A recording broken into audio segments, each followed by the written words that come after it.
Oi pessoal, tudo bem? Hoje a gente vai mergulhar num tema central da vida cristã, a ligação, sabe? A conexão profunda entre oração e gratidão.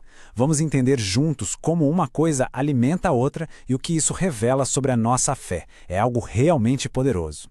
E para começar, quero lançar uma pergunta daquelas bem fundamentais, sabe? Algo que muitos líderes e pensadores cristãos já pararam para pensar. Qual é a maior, a mais urgente necessidade da igreja hoje? Será que é mais evangelismo? Mais integridade? Olha, a resposta talvez não seja a que a gente espera. O teólogo D.A. Carson, ele tem uma visão bem interessante sobre isso. Ele diz que, na verdade, muitas das nossas necessidades são só sintomas de uma carência muito maior. O ponto central, o X da questão é o seguinte: a necessidade mais urgente de todas é um conhecimento mais profundo, mais íntimo de Deus. E aí vem a pergunta, né? Como é que a gente demonstra que conhece a Deus de verdade? A resposta dele é clara: pela oração. Então vamos aprofundar um pouquinho mais essa ideia. O ponto de partida aqui é que a oração não é só uma disciplina, sabe? Não é só um ritual que a gente cumpre. É muito mais. Ela é o caminho, o meio pelo qual a gente de fato se aproxima e conhece a Deus de verdade. E é aqui que a gente chega no coração da nossa conversa de hoje. Oração e gratidão, elas não são coisas separadas. Pelo contrário, o apóstolo Paulo nos mostra que elas estão, assim, ligadas de um jeito inseparável. É como se fossem duas faces da mesma moeda. Vamos entender melhor como isso funciona na prática. Olha que interessante o modelo que Paulo nos deixa. Para ele, dar graças não era só um sentimento que vinha e passava. Não, era um ato de oração, uma prática constante e sempre dirigida a Deus. Aliás, essa palavra sempre aparece tanto nos escritos dele que a gente percebe o quanto isso era central na vida dele.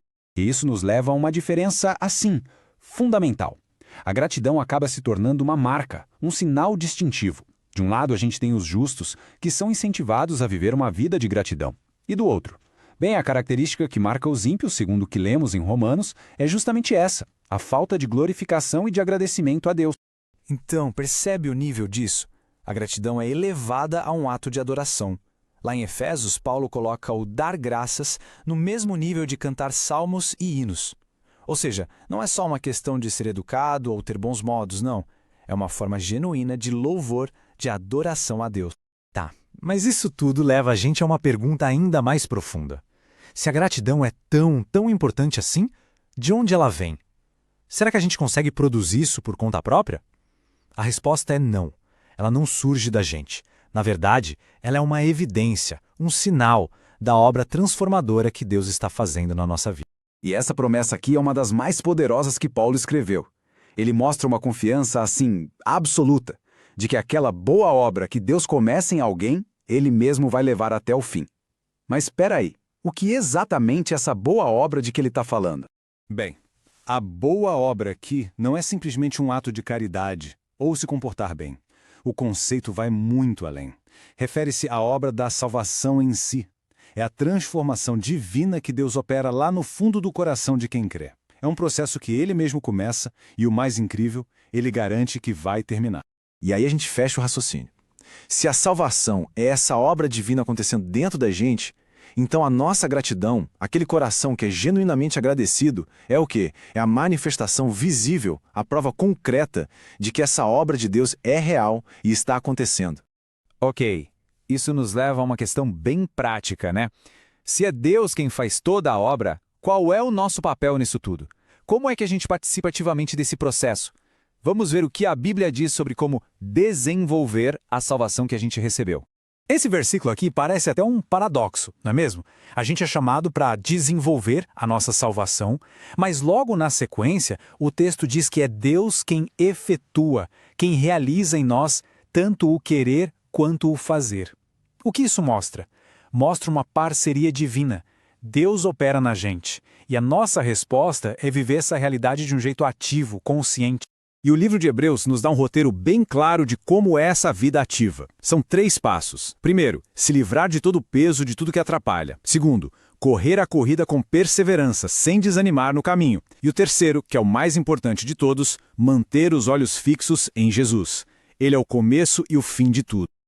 Então, resumindo tudo, desenvolver a nossa salvação significa ter uma vida que dá bons frutos e que está sempre buscando crescer no conhecimento de Deus. E olha só que interessante, isso fecha o ciclo e nos leva de volta àquela nossa maior necessidade que a gente falou lá no comecinho. Bom, com tudo isso que a gente conversou, vamos tirar um momento agora para refletir, para trazer essa mensagem toda para a nossa vida, para o nosso dia a dia. Vale a pena parar um pouquinho e pensar, pelo que podemos ser gratos a Deus hoje. E não só pelas coisas óbvias, mas quais são as bênçãos espirituais e materiais bem específicas. Reconhecer essas coisas já é o primeiro grande passo para uma vida de gratidão. E essa frase de Ellen White é de uma profundidade, pensem nisso. A gente deveria ser grato só pelo fato de não estarmos entregues a nós mesmos. A simples certeza de que não estamos sozinhos, de que Deus está conosco e nos guia, talvez esse seja um dos maiores motivos de gratidão que a gente pode ter. E para fechar, um último ponto para a gente refletir.